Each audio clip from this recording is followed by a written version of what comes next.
Inventory shortage, high demand from owner occupants and landlords.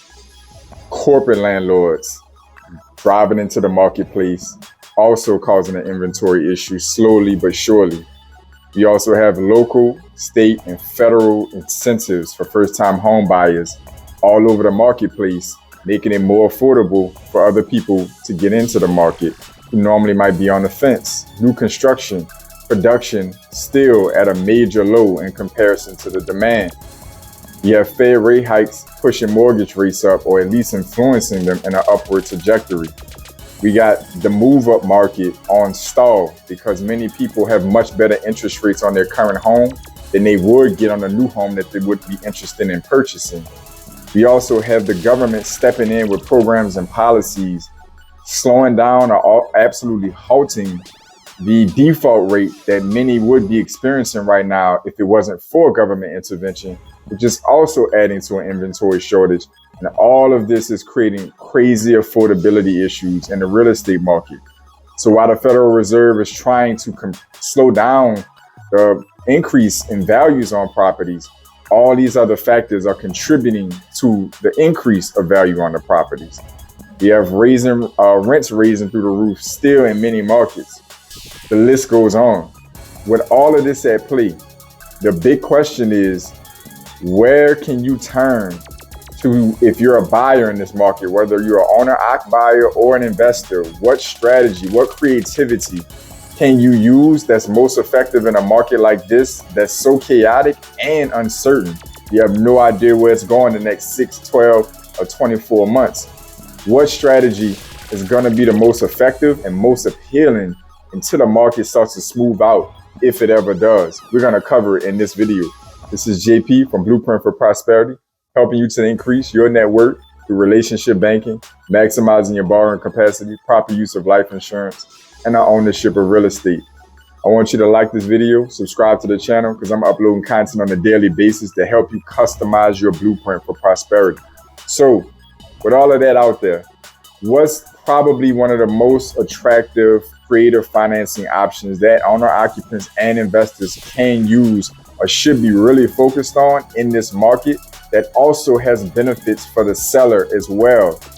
That strategy, owner financing. Owner financing amongst many other strategies, but in particular during this season that we're in, the market that we're in is probably going to be one of the most, if not the most attractive financing option to help real estate transactions stay in motion. Why is that? Number one reason is going to be because this will allow many buyers who are not normally in financial shape to take down a property, again, whether as an owner occupant or as an investor, if they find the right owner of that property, the right seller, they may be able to negotiate terms without ever having to put their own credit, cash, or provide financials.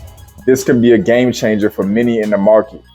You also have to consider the fact that properties can be sold as is, which is a great benefit to the seller because this is less headache than the traditional bank route that usually demands certain levels of inspections and the properties to be in certain conditions. The seller can kind of just get out as is and still hopefully make some money on the deal and have less headache.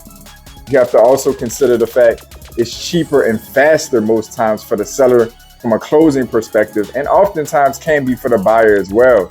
So that means you have a more efficient process through owner financing. Major consideration. You also have to keep in mind, you have flexible rates, flexible down payments, flexible repayment terms.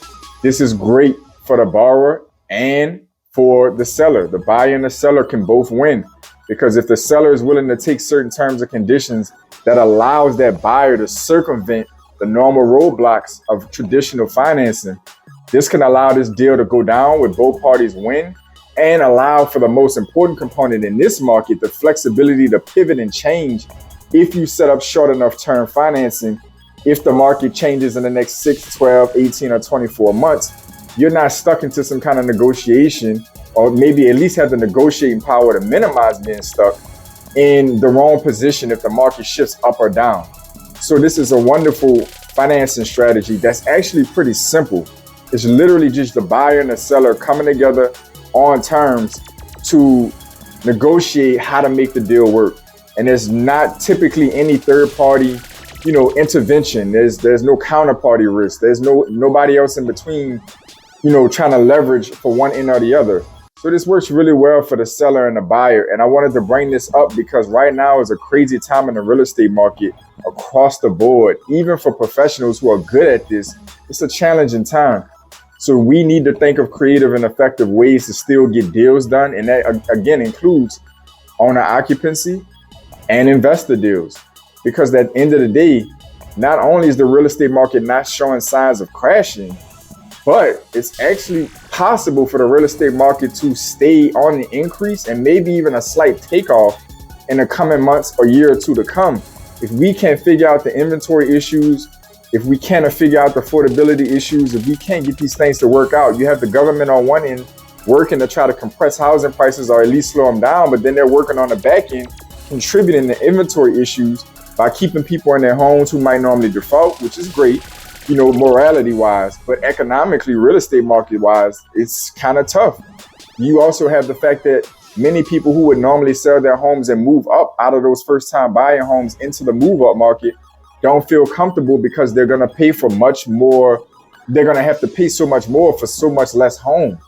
You have so many components at play right now. Corporate landlords are also slowly becoming an issue. There are less than 2% of the overall real estate market, but we know they have the ability, without legislation blocking, they have the ability and the financing and the resources to gain market share at a rapid pace. So we have a lot of moving parts.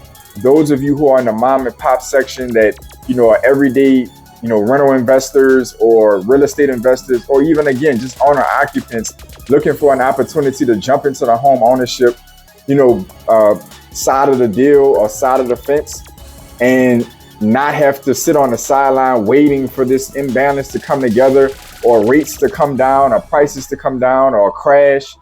Listen, find creative ways to make it work. I am always encouraging that you master your credit, master your finances, but that can be a task and a time-consuming task for many of you that you have to do the work on. But you may be in a position where you still need to get into a property, or you still want to invest and take down properties. Owner financing could be the answer, and it could be the most appealing answer because it's not rocket science, it's not complex, it's flexible for both sides, both parties can win. Just wanted to bring this to you, put it on your mind, because I want to keep y'all in motion through this crazy real estate market in 2023 and beyond. Thank y'all for listening. I hope this information was valuable for you. I enjoy bringing it to you. As always, I want y'all to stay focused, stay in motion. See y'all soon.